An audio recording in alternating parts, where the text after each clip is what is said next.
Gracias, pastor, y gracias, mis hermanos, por la oportunidad que me dan de venir ante ustedes en esta mañana. Quiero recordarles que todas las noches, comenzando desde esta noche, vamos a estar aquí presentando una serie de temas y nuestro texto clave para esta semana será Efesios 4:5. Un Señor, una fe, un bautismo. Por favor, déjenle saber a todos sus amigos, déjenle saber a sus familiares, todos sus contactos en Facebook, en YouTube, donde quiera que usted los tenga. Búsquelos, notifíqueles, envíeles el video. Ya estoy seguro que ya todos vieron el video que hicimos de promoción. En esta mañana quiero compartir con ustedes algunos puntos de doctrina. Y sí, dije doctrina. Algunos me han preguntado por qué vamos a presentar doctrina durante la semana. Y es que yo, en lo personal, yo creo que el evangelio tiene que ir acompañado de doctrina.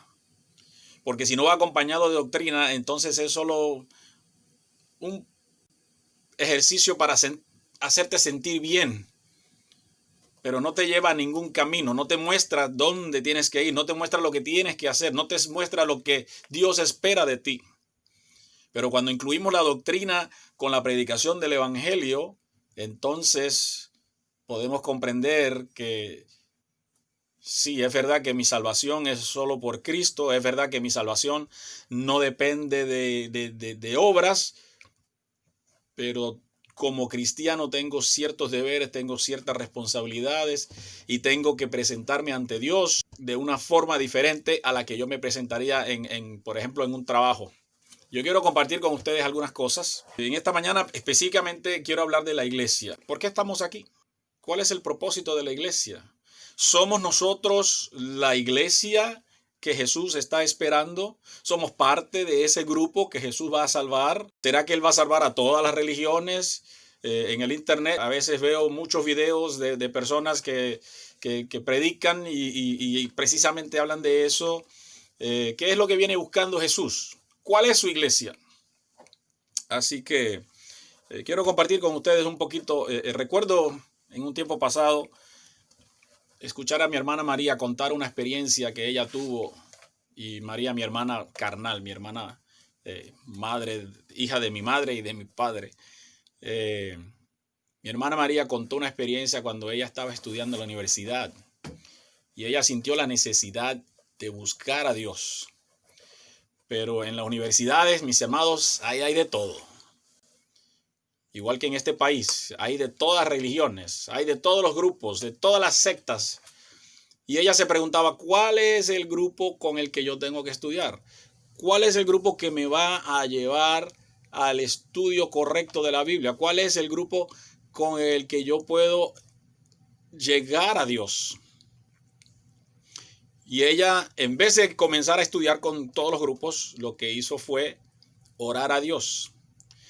Y hizo una oración sencilla. Le pidió, Señor, yo quiero que la próxima persona que venga a mi puerta a invitarme a una iglesia, o al estudio de la Biblia, que sea la persona del grupo correcto al que tú quieres que yo vaya.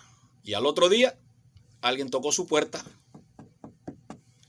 para invitarla a estudiar. Y resulta ser que era una amiga de ella de su juventud, de cuando ella era muchachita, que ella la había conocido en la iglesia adventista local allá en Aguadilla, Puerto Rico. Y esta muchacha invitó a mi hermana a estudiar y claro, ella aceptó. Y gracias a Dios, a esa muchacha que hizo ese estudio con mi hermana, yo estoy aquí porque mi hermana fue la que me llevó a la iglesia adventista por primera vez. Ahora, ¿cómo sabemos si somos la iglesia verdadera, si estamos en la iglesia verdadera? Porque en este mundo, como dije, hay muchas clases de iglesias, hay muchas religiones, hay muchas denominaciones, hay muchas sectas. De hecho, hay un cálculo por ahí que vi que dice que hay más de 2,000 iglesias, no 2,000, 12,000. Hay más de 12,000 iglesias y religiones en este mundo. Hay religiones para todos los gustos. Algunos son más conservadores, otros son más liberales, pero hay de todo tipo. Algunas iglesias basan sus doctrinas por ejemplo, en el hacer milagros, otras basan sus doctrinas en el exorcismo, en el hablar lenguas. Algunos predican de la prosperidad como si la prosperidad fuera el fin de todo, como si el reino de los cielos fuera de este mundo. Así que ¿cuál es el reino de Dios aquí en la tierra? Y yo creo que esa es una pregunta muy importante que tenemos que hacernos. Porque antes de yo poder ir a enseñar a otros, tengo que estar seguro de dónde yo estoy. Y si yo no estoy en el lugar correcto, entonces tengo que ir a buscar dónde es el lugar correcto. Pero gracias a Dios yo creo que nosotros sí estamos en el lugar correcto y se lo voy a demostrar con la Biblia. Así que vamos rapidito al libro de Mateo, si usted me acompaña. El libro de Mateo, el capítulo 7, comenzando en el versículo 21. Y como les dije hace rato, no es que el estar en este grupo o en aquel grupo me va a salvar. No. Lo que te salva es aceptar a Jesús como tu salvador personal. Jesús y solo Jesús es nuestra salvación. Él es el único que te puede dar la vida eterna. Pero ¿dónde están los que confían en Él? ¿Dónde se reúnen los que están con Él? ¿Dónde están sus verdaderos hijos? Vamos a ver qué dice la palabra de Dios. Mateo capítulo 7, versículo 21. Y vea lo que dice ahí. No todo el que me dice Señor, Señor, entrará en el reino de los cielos, sino el que hace la voluntad de mi Padre que está en los cielos. Muchos me dirán en aquel día, Señor, Señor, ¿no profetizamos en tu nombre? ¿Y en tu nombre echamos fuera demonios? ¿Y en tu nombre hicimos muchos milagros? Y entonces les declararé, no os conocí, apartaos de mí, hacedores de ¿qué? Hacedores de maldad. O sea, que hay personas que están haciendo buen servicio, aparentemente. Hay personas que están hasta haciendo milagros, predican muy bonito, pero Jesús los llama hacedores de maldad. O sea que no basta con predicar bonito, no basta con simplemente hablar de Jesús, no basta con decir yo soy cristiano, no basta con hacer milagros, curaciones, hablar en lenguas, no basta con echar fuera demonios. Jesús a un grupo les llama hacedores de maldad, aunque ellos aparentemente hacen todo eso correcto. Satanás trató de engañar a Jesús. Se le apareció como un ángel y trató de engañarlo, porque Satanás sabe mezclar la verdad con la mentira. Y cuando Jesús fue tentado, que Jesús le decía, escrito está, él le decía, pero escrito está también. O sea que el enemigo conoce la palabra de Dios. Así que milagros, curaciones, no son evidencia de que tú estás en la verdad. La certeza de la verdad, dice Cristo, que está ¿en dónde? Él dijo, ¿cómo fue que dijo? En aquel que hace la voluntad de mi Padre que está en los cielos. Así que tenemos que preguntarnos, ¿yo estoy haciendo la voluntad de Dios? ¿Estoy cumpliendo con la voluntad de Dios? ¿Qué es lo que Dios espera de mí? En Mateo 7:15 Jesús dice a sus discípulos, guardaos de los falsos profetas que vienen a vosotros con vestido de oveja, pero por dentro son lobos rapaces. Guardaos, cuídate, protégete, no te dejes engañar, porque hay muchos por ahí que parecen que son, pero no son. Ahora, ¿qué es eso de falso profeta? ¿Qué es algo falso? Algo falso es algo que aparenta ser lo verdadero. Por ejemplo, ahí en el internet se encuentran muchos billetes falsos. Hay gente vendiendo moneda falsa. Y usted ve un billete de esos y usted los ve y parece un billete de verdad. Pero cuando usted va al banco a depositarlo, le dicen, ese billete no sirve. Usted puede sacar leche de una vaca. Es leche, 100% leche.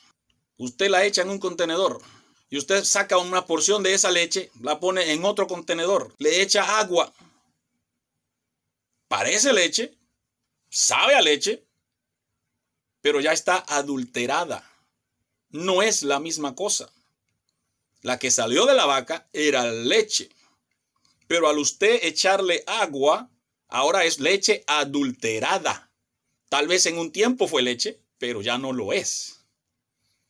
Y vamos a ver cómo se aplica eso a las iglesias. ¿Cómo nosotros podemos saber si una iglesia está en lo correcto? Si la iglesia es el instrumento escogido por Dios. Porque todas las iglesias aparentan tener la verdad, pero no todas practican la verdad. Así que tenemos que examinar la Biblia, las iglesias, perdón, a través de la Biblia. Tenemos que ver qué nos dice la Biblia, cuál es la iglesia de Dios, quiénes son parte del grupo que Jesús viene a salvar.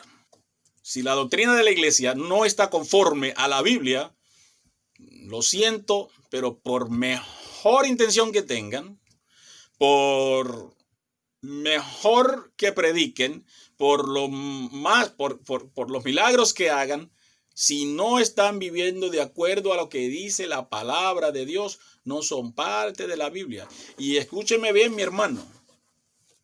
Escúcheme bien. No estoy hablando de la religión. Estoy hablando de las personas dentro de la iglesia. No estoy hablando de religiones, no estoy hablando de denominaciones.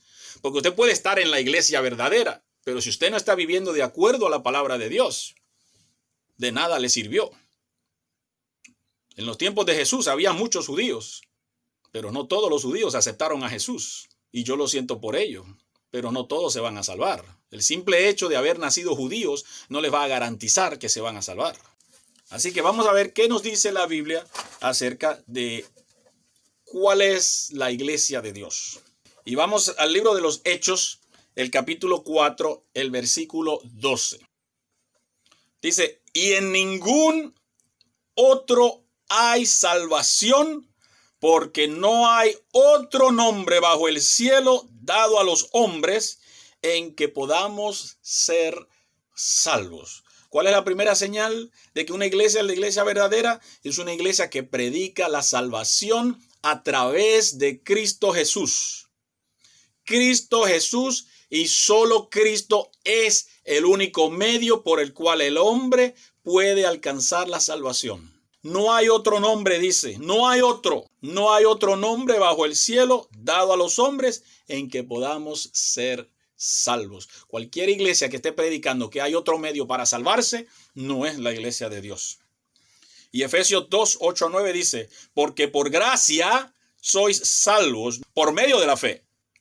Y eso no de vosotros, pues es don de Dios, no por obras, para que nadie se gloríe. Somos salvos por la fe en Cristo Jesús, en el sacrificio que hizo Cristo Jesús. Jesús murió en la cruz para que tú y yo seamos salvos. Y cualquier iglesia que esté enseñando que hay una manera de salvarse que no sea a través de Cristo Jesús, no es la iglesia de Dios. Si tú estás en esa iglesia, sal. Si esa es tu condición, arrepiéntete. Porque no hay otra forma para la cual el hombre pueda ser salvo. No podemos alcanzar la salvación. No podemos ir al Padre si no es por medio de Cristo Jesús. La segunda característica de la iglesia verdadera es que acepta y guarda los mandamientos de Dios. Y aquí es donde la mayoría de las iglesias cristianas forman un debate. Porque yo he estado en muchas iglesias. Mis amados, no crean que yo soy adventista por mero placer. Yo soy adventista porque es la única iglesia que yo he encontrado que cumple con todos estos requisitos que les voy a mostrar. Pero yo he estado en iglesias bautistas, yo he estudiado con los hermanos bautistas, yo he estado en iglesias metodistas, yo he estado en iglesia católica, yo he estado en iglesias pentecostales. Mi mamá era pentecostal, así que yo iba mucho a la iglesia pentecostal y conozco la doctrina de la iglesia pentecostal. Yo he estudiado con mormones y vean lo que nos dice la palabra de Dios. Juan, testigo de Jehová también. En mi casa teníamos una maestra que venía a darnos estudio, era testigo de Jehová.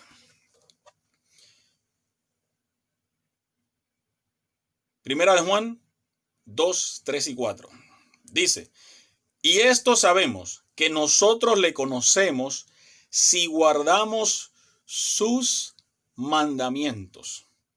El que dice, yo le conozco y no guarda sus mandamientos, el tal es mentiroso y la verdad no está en él. Wow. Si tú dices que tú eres cristiano y no guardas los mandamientos de Dios, no lo digo yo, no lo dice Roberto Lago, lo dice Juan. Tú eres un mentiroso. Porque el que no guarda los mandamientos de Dios, dice Juan, que no conoce a Jesús. Dice, el que dice yo le conozco y no guarda sus mandamientos, el tal es mentiroso y la verdad no está en él. ¿Y cuáles son los mandamientos? Todos los mandamientos, mis amados. Los 10 mandamientos más el 11º que añadió Jesús después. Y eso lo vamos a ver durante la semana. Salmo 119, 151 dice, cercano estás tú, oh Jehová, y todos tus mandamientos son verdad.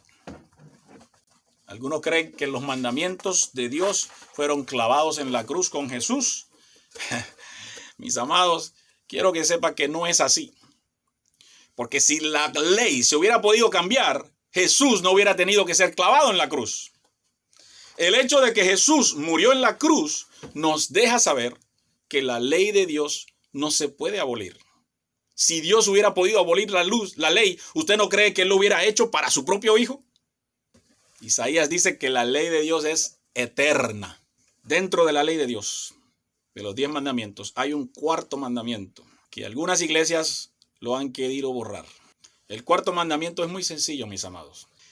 El cuarto mandamiento se encuentra en el libro de Éxodo, capítulo 20, versículos 8 al 11. Y dice así, acuérdate del día de reposo para santificarlo. 6 días trabajarás y harás toda tu obra, mas el 7º día será reposo para Jehová tu Dios.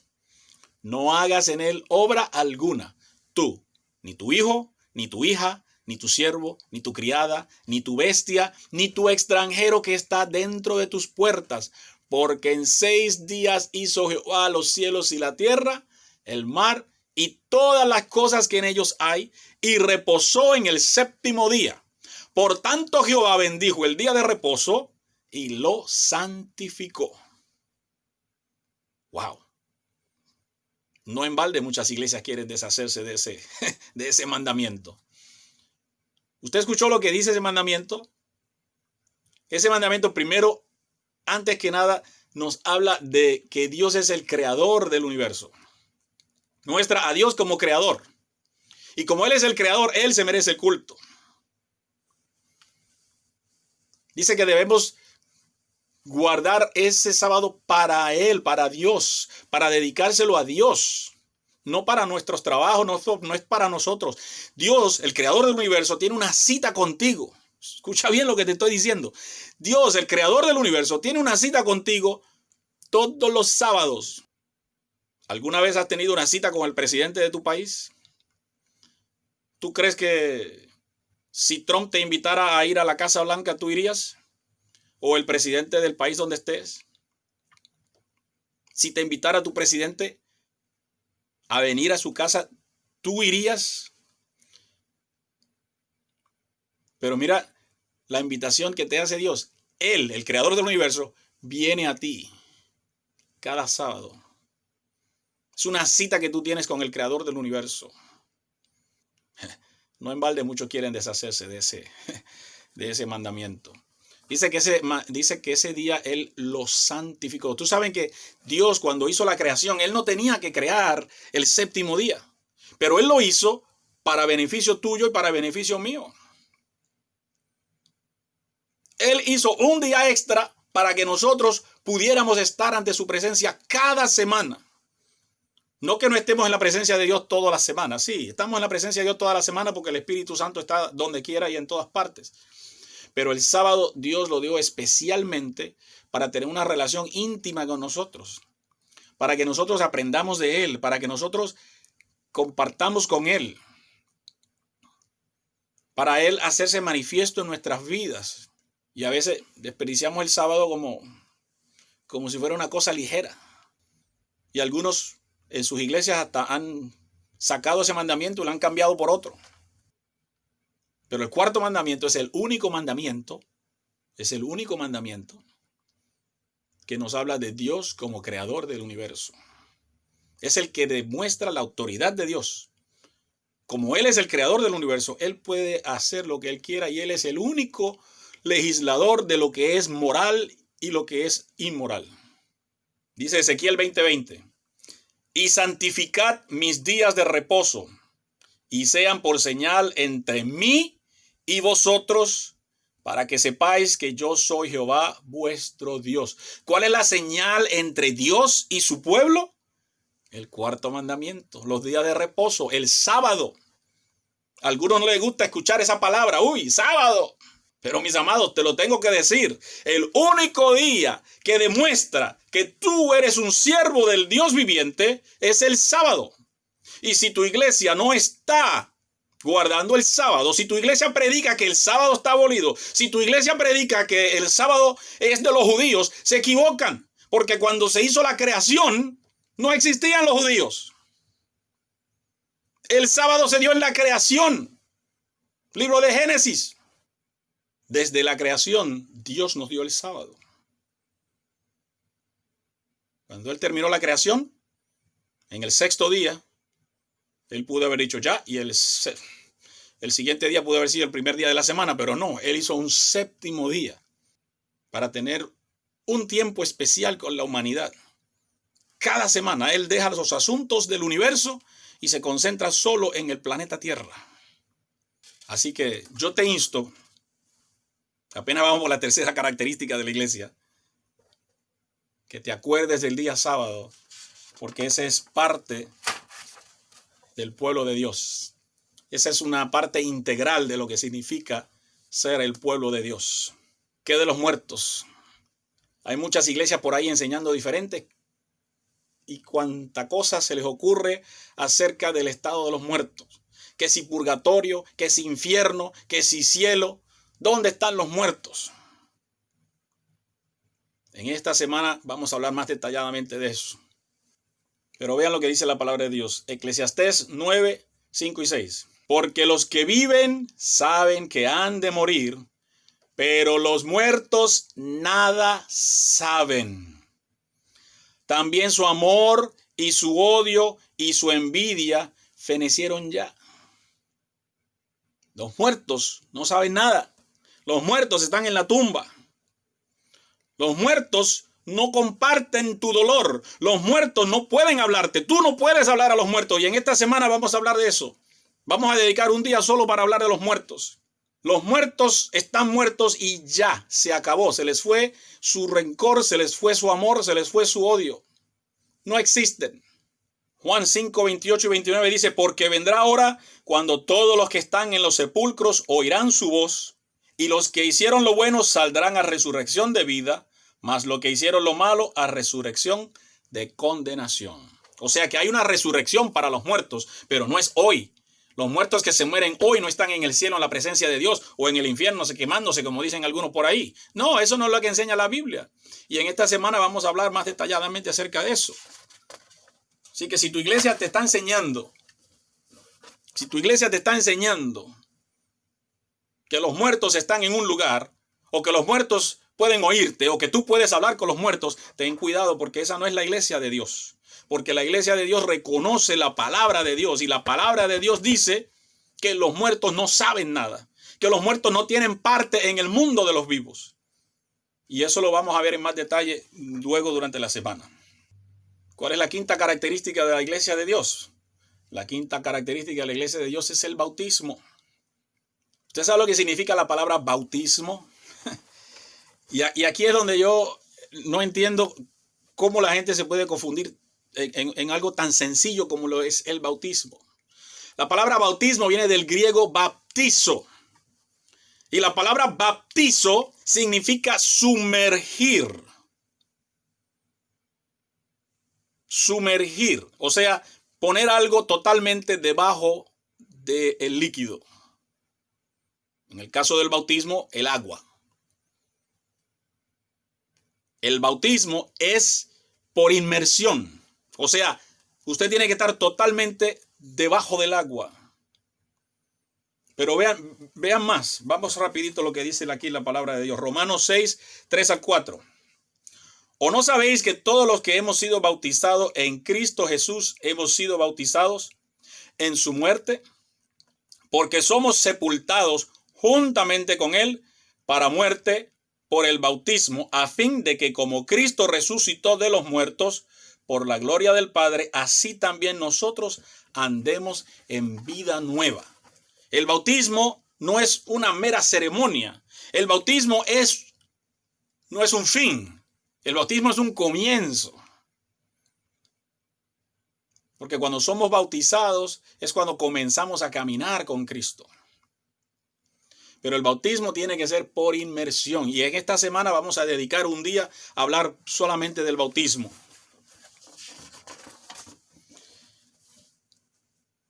La sexta característica. La iglesia verdadera tiene como misión predicar el evangelio al mundo. ¿Y cuál es el evangelio? El evangelio son las buenas nuevas. ¿Las buenas nuevas de qué? Las buenas nuevas de salvación. De que tú y yo somos pecadores. Tú y yo somos egoístas. Tú y yo estamos perdidos. Pero Dios, el creador del universo, formuló un plan en el cual tú y yo podemos tener vida eterna. ¡Wow! Un momentito, dijiste vida eterna. Vida eterna. Tú y yo podemos tener vida eterna. Y esa vida la obtenemos a través de Cristo Jesús. Porque Él pagó el precio por nuestro pecado. Él pagó el precio por nuestro egoísmo. Él pagó el precio para que tú y yo tengamos vida eterna. Y si tu iglesia no está enseñando eso, cuídate que no estás en el lugar correcto.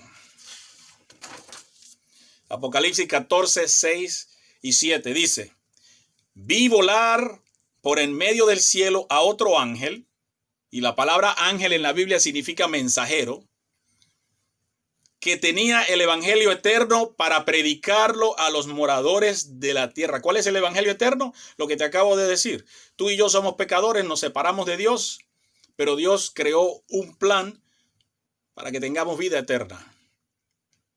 Y Dios proveyó el medio por el cual podemos tener vida eterna. Y ese medio es Cristo Jesús. Y vi volar por el medio del cielo a otro ángel que tenía el evangelio eterno para predicarlo a los moradores de la tierra, a toda nación, tribu, lengua y pueblo, diciendo a gran voz: temer a Dios y dadle gloria, porque la hora de su juicio ha llegado. Y adorad a aquel que hizo el cielo y la tierra, el mar y las fuentes de las aguas. ¿Está predicando tu iglesia acerca de la pronta venida de Jesús? Mis amados, esto ya pronto se acaba. Esto ya pronto se acaba. Cristo viene pronto. Y se nos está haciendo el llamado para adorarle, para buscarle, para honrarle.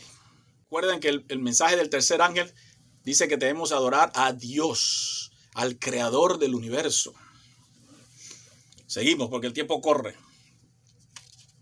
La iglesia verdadera, representada en Apocalipsis 7, el capítulo 12. Ahí en Apocalipsis se le muestra como una mujer pura, vestida de la luz del sol, en contraste con la Babilonia, que es una iglesia apóstata, una iglesia que ha corrompido la verdad. Vea lo que dice Apocalipsis 12:1. Apareció en el cielo una gran señal, una mujer vestida del sol con la luna debajo de sus pies y sobre su cabeza una corona de 12 estrellas. Esta iglesia representa la pureza de la doctrina cristiana, sin ninguna contaminación. Ella está revestida del sol de justicia, que es Cristo Jesús, y está firmemente apoyada y cimentada sobre la eterna palabra de Dios. ¿Puede decir tu iglesia con certeza, así dice la palabra de Dios? Y no estoy hablando de sacar algunos textos fuera del contexto para probar un punto. No. La enseñanza tiene que estar de acuerdo con toda la palabra de Dios. La enseñanza tiene que estar de acuerdo con toda la Biblia. Porque yo puedo sacar un texto fuera del contexto y hacerlo decir lo que yo quiera. Pero cuando comparamos con otros textos, vemos que no concuerda. Los apóstoles y los profetas no se contradicen uno al otro. Lo que dicen los apóstoles y lo que dijeron los profetas concuerda. Pero tenemos que tener el contexto correcto. ¿Es la enseñanza de tu iglesia de acuerdo a lo que dice la Biblia? ¿Y cómo tú vas a saber si lo que dice tu iglesia está de acuerdo con la Biblia si no lees la Biblia? Así que yo te invito para que aprendas a leer la Biblia, que estudies tu Biblia todos los días. Tómate unos 10, 15 minutos y lee una porción de la Biblia. Léete la Biblia desde Génesis hasta el Apocalipsis para que tú puedas conocer lo que es verdad. Porque al que conoce la verdad, no le pueden vender mentira por verdad. La iglesia verdadera tiene una característica especial y es lo que se llama el espíritu de profecía. O sea que en el pueblo de Dios, dentro de la iglesia de Dios, hay profetas. Dice la palabra de Dios que Él nunca hace nada sin avisárselo a sus siervos, los profetas. ¿Tiene tu iglesia profetas?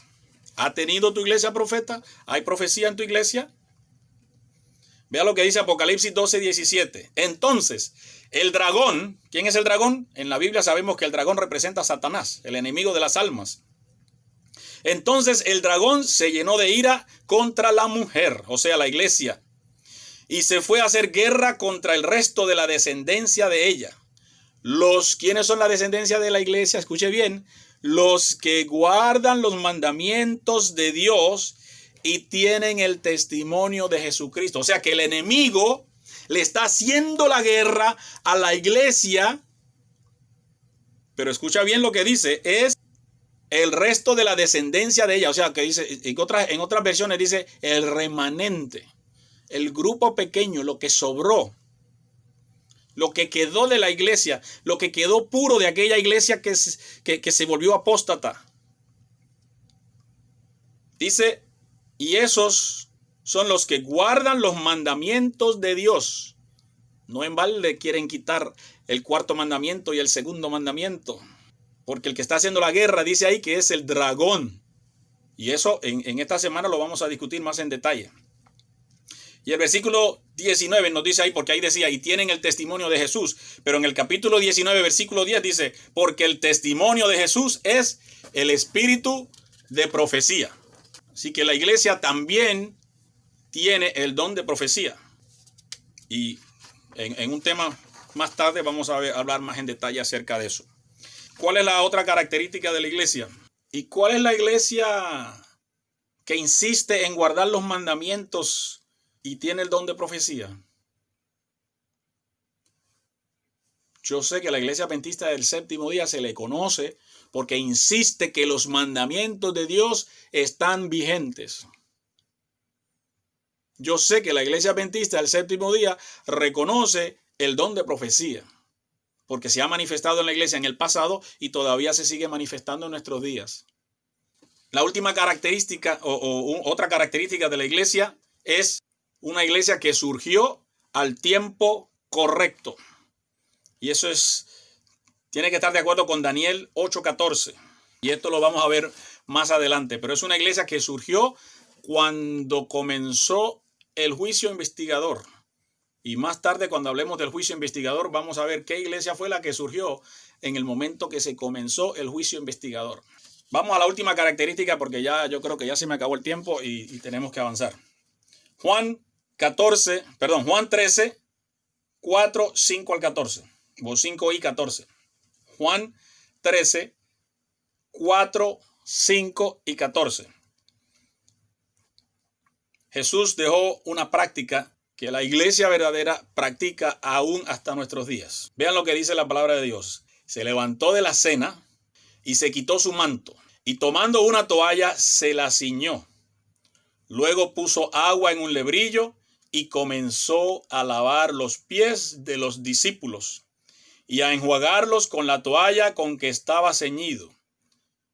Y escuchen lo que le dice Jesús a sus discípulos.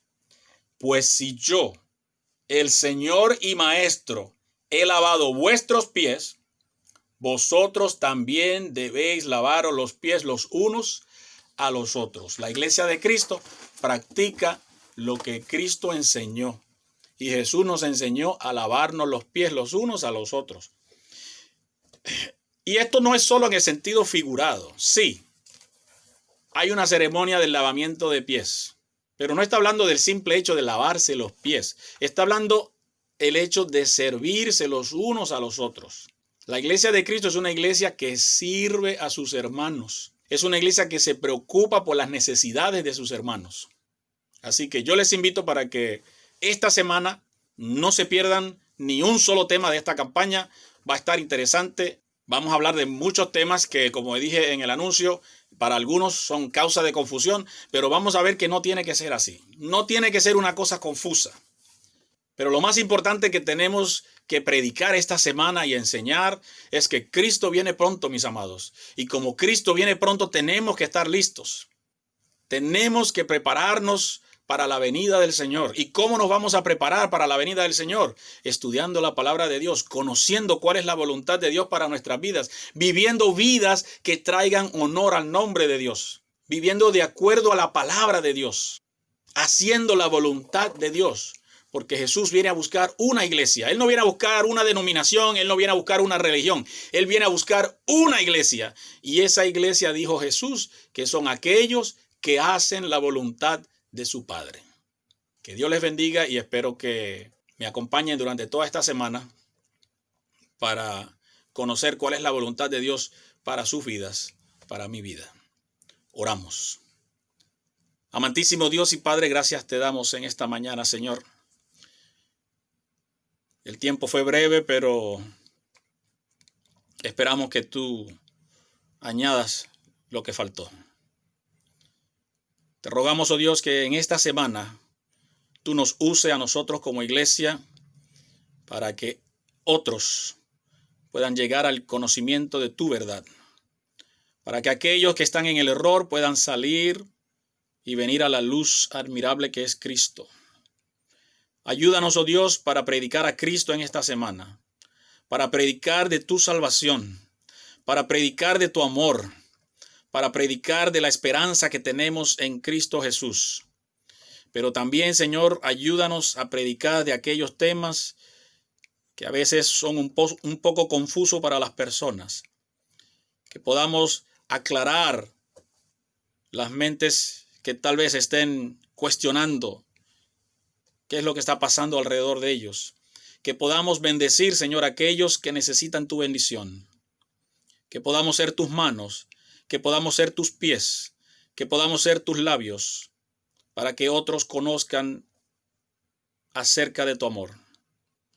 Úsanos, oh Dios, en esta mañana y durante toda esta semana y por el resto de nuestros días, para que seamos verdaderos instrumentos tuyos, para que podamos buscar tu iglesia donde quiera que se encuentre y que podamos juntos ir a morar a las mansiones celestiales.